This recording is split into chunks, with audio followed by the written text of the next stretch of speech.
Hello viewers, আজকে আপনাদের আরেকটি নতুন ভিডিও দেখাবো।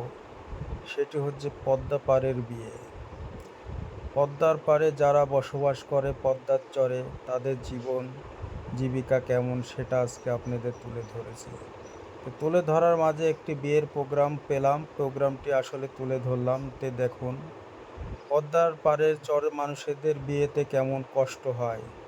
তারা হেঁটে হেঁটে পানিতে নেমে নৌকায় চড়ে এপাশ থেকে ওই পাশে যাবে, এমন অবস্থা বিয়ে। তারা শুকনো তো পায় না।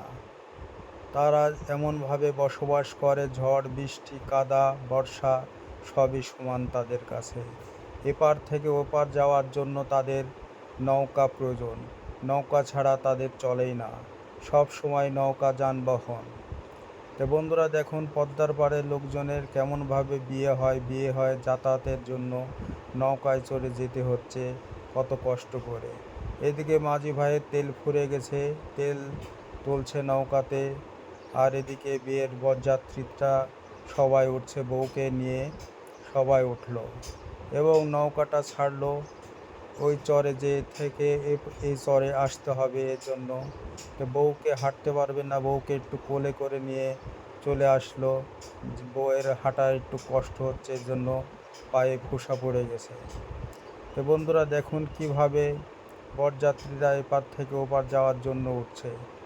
আর ওঠার সময় দেখেন কত বরযাত্রী একটি বড় ভটভটি নৌকাতে চড়ে এপার থেকে ওপার যাবে। সবাই আসছে বিয়েতে আমোদ ফুর্তি করতে। এদিকে কন্যার বাবা মা আছে, সবাই আছে। এবার কন্যাকে নৌকায় উঠতে হবে, এজন্য কন্যা কিভাবে উঠবে সেটা দেখার বিষয়। দেখুন তো নৌকায় আসলে নৌকা কিনারে ভিড়তে পারছে না, কারণ এখানে শুকনো আর পানি কমে গেছে। পানি কমাতেই আর উঠতে পারছে না। বর এবং কনে দুজনেই চলে আসছে হেঁটে হেঁটে গুটি গুটি পায়ে। তো দেখুন এখন বৌমাকে এখন কোলে নেবে, কোলে নিতে কেউ পারছে না। সে নিজেই একা হেঁটে নৌকাতে উঠবে, এমন অবস্থা।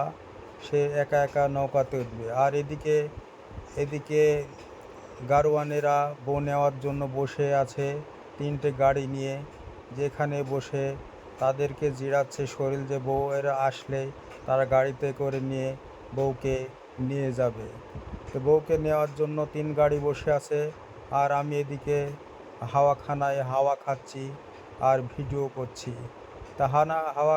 হাওয়া খেতে অনেক সুন্দর লাগলো। পদ্মার ধারে, যেহেতু পদ্মার ধারে খুব মজা লাগছে। তো বন্ধুরা যাই হোক, ভিডিওটি কেমন লাগলো, যদি ভালো লাগে লাইক শেয়ার কমেন্ট করে দিয়ে উৎসাহিত করবেন, তাহলে আরও নিত্য নতুন ভিডিও আপনাদের উপহার দিব। তো বন্ধুরা আজকে এ পর্যন্ত, আল্লাহ হাফেজ।